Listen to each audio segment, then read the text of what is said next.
Et hello tout le monde, j'espère que vous allez bien et bienvenue dans ce nouvel épisode du samedi dans lequel on va parler tout d'abord de l'entreprise UNH que Warren Buffett a acheté à travers son entreprise. On va repasser sur la vidéo que j'avais fait à l'époque, voir ce que je pense du titre et je vais un petit peu revenir dessus, ça m'a été pas mal demandé. Ensuite, on va parler des marchés, de l'inflation, de la Banque centrale américaine et aussi des résultats à venir la semaine prochaine et de la recherche fondamentale que je fais en ce moment en août. À savoir que les marchés sont au plus haut, on passe plutôt à un beau mois d'août quand même, et c'est la vidéo du samedi, c'est vraiment une vidéo que je fais et que je prends beaucoup de plaisir à faire, dans laquelle je dis un petit peu tout ce qui me passe par la tête, tout ce que je pense. Donc on est samedi, c'est à la cool. Et évidemment, comme d'habitude, il s'agit en cas de conseil en investissement, je vous partage ma vision des choses, mais chacun prendra ses propres décisions avec son argent. Donc, UNH, c'est une entreprise qui a souffert, comme tout le secteur des assurances. J'avais fait une vidéo dessus le 22 juillet, comme vous le voyez ici. N'hésitez pas à la retourner la voir si vous voulez toutes les infos, tous les chiffres qu'on avait détaillés. Et là-haut, je vous ai mis la conclusion qu'on va retourner d'ailleurs lire ensemble.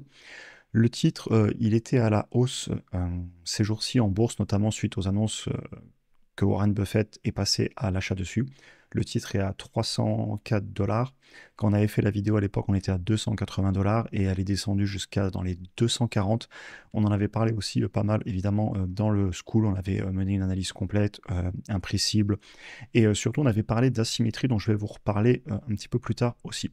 À savoir quand même que le titre, il avait touché plus de 600 dollars il y a quelques mois, donc même s'il est remonté récemment, vous voyez que la baisse est encore assez violente si on était rentré dessus à l'époque.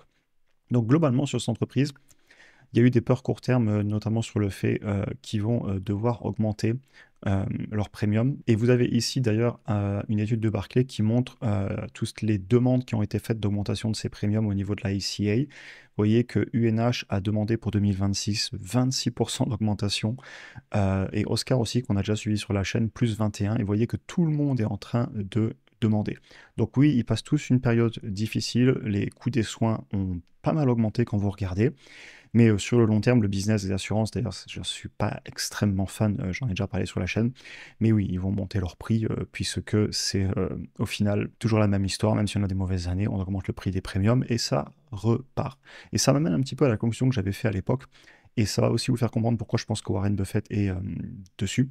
Dans cette vidéo, je disais que c'est une entreprise que le marché valorise en ce moment un petit peu sous les médianes, voire au prix historique, alors qu'avant elle avait connu un emballement énorme au niveau des valorisations. C'est une entreprise qui est beaucoup plus intéressante suite à la baisse, et je ne voyais pas du tout, quand je vous avais fait la vidéo le 22 juillet, ça comme un business mort.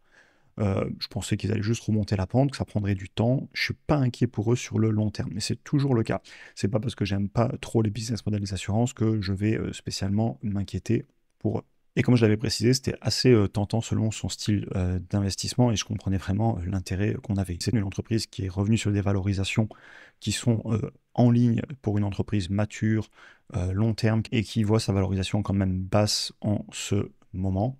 Je comprends, surtout, vous voyez, comme j'avais décrit l'entreprise dans ma conclusion, entreprise à dividendes croissants, qui fait du rachat d'actions, qui est rentable, qui a une gestion historique plutôt bonne, qui a eu un emballement sur le court terme, et au final, on revient juste sur un beau dossier qui revient sur des niveaux cohérents, qui génère du cash, qui le distribue, qui rachète des actions, et ne pas oublier que sur le long terme, en tout cas c'est ma vision des choses, les actions reviennent toujours à un niveau de valorisation qui correspond au cash flow qu'elles vont être capables de générer dans le futur. Donc pas du tout étonné que des personnes se soient mises à l'acheter. Et même moi, j'en avais parlé dans le school, que rentrer avec des options long terme d'achat, donc des LIPS, c'est quelque chose qui aurait pu m'intéresser si le titre avait corrigé beaucoup. On était dans les 240 quand j'en parlais.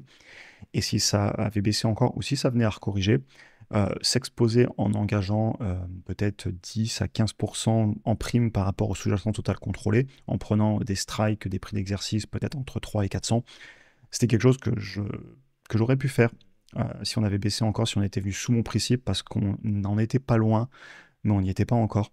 Euh, et donc bah, j'ai joué à la patience, et c'est pas grave, je peux pas tout acheter, mais le dossier ne me choque pas.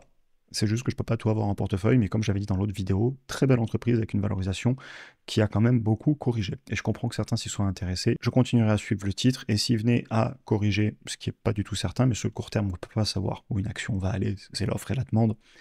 Et bah, pourquoi pas m'y intéresser à nouveau si ça venait à corriger. Bref, fin de la partie sur UNH.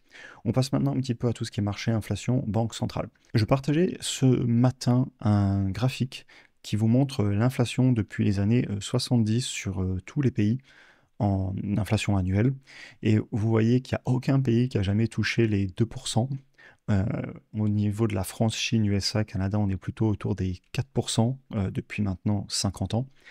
Et ça m'amuse beaucoup parce que, au final, si vous regardez, il n'y a rien de choquant. Vous avez ici le M2 américain.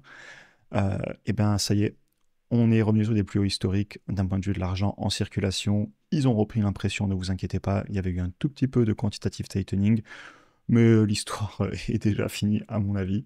Et je le répéterai jamais assez. J'avais fait une vidéo cette semaine dessus, n'hésitez pas à aller la voir. Vous avez ici les slides justement où j'avais fait une intro qui m'avait d'ailleurs beaucoup amusé à faire. Euh, Ma conclusion, c'était que s'ils l'impriment, pourquoi je l'économiserais? Et clairement, je reste investi parce qu'ils impriment. Et regardez le S&P 500 sur 5 ans, on est sur les plus hauts. Pour parler du marché, c'est un possible objectif de cette présentation. On est en un petit peu euphorie sur le Fear and Greed Index. On a les particuliers qui sont en train de repasser en négatif, alors qu'on a eu un petit peu de positif pour les particuliers. Ici, c'est le sentiment survey qui est fait au niveau des investisseurs individuels. Et vous voyez qu'on avait beaucoup de négativité, surtout évidemment sur avril. Et j'aime beaucoup le suivre parce que généralement, à chaque fois que je vois de la négativité, euh, moi personnellement, je suis tout le temps du côté positivité parce que je suis assez long terme, parce que j'aime bien regarder en arrière les graphiques. Et puis ça fait pas mal d'années que je suis en bourse quand même, hein. Et quand je regarde les investissements et le patrimoine depuis 2017-2018, forcément que je suis pratiquement en permanence positif parce que à chaque fois les baisses que j'ai connues et qu'on a traversées ensemble sur la chaîne, eh bien on a refait des nouveaux plus hauts. Mais voilà, on repasse un petit peu sur du négatif. Moi, ça me dérange pas. Au contraire, je suis à l'achat. Donc c'est ok pour moi que les gens soient négatifs. Je continue à investir. Et voilà. Et de toute façon, j'ai pas d'autre choix parce que regardez l'inflation. Et 4% sur une cinquantaine d'années, si vous faites les calculs. En fait, sur un billet de 100 euros, le pouvoir d'achat qui vous reste à la fin, c'est une fraction, il n'y a plus rien en fait. Et enfin bref, n'hésitez pas à aller voir ça si ça vous intéresse. Mais je reste investi parce qu'en fait, ils détruisent la monnaie. Et regardez le M2 et allez voir celui de l'Europe, de l'euro, ou encore celui du yuan, et vous verrez la tendance est la même. Enfin voilà, ça me fait sourire. J'ai beaucoup aimé faire cette vidéo justement sur l'inflation, la pression monétaire. Retournez la voir si ça vous intéresse. Même si je sais que YouTube c'est très calme en août et la bourse aussi. Mais pourtant les graphiques sont là et ça me confirme ma stratégie. On va finir cette vidéo sur les résultats à venir et un petit peu de recherche fondamentale que je fais sur août.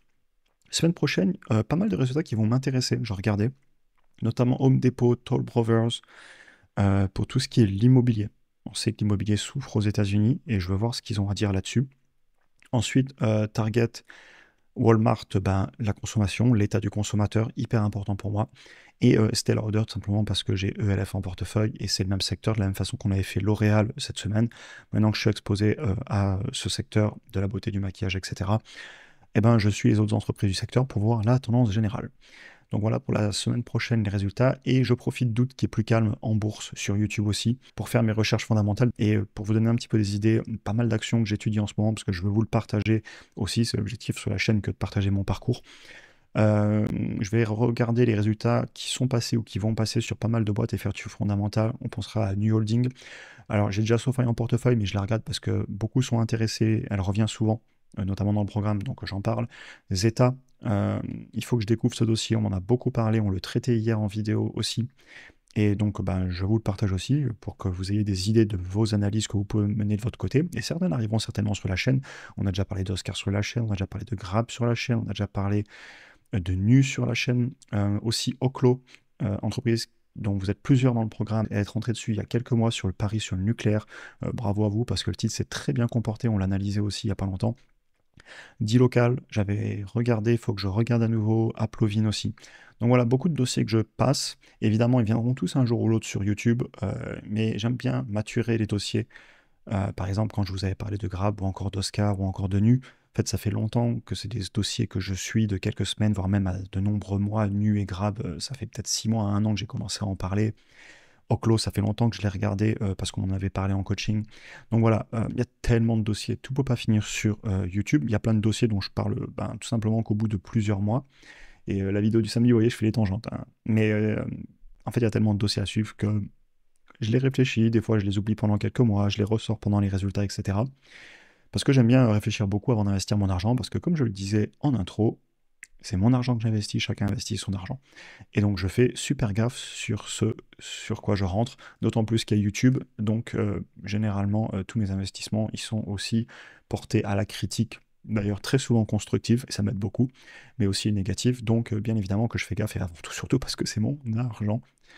Voilà, on a fini pour aujourd'hui, j'adore faire ces vidéos, franchement elles sont trop cool le samedi.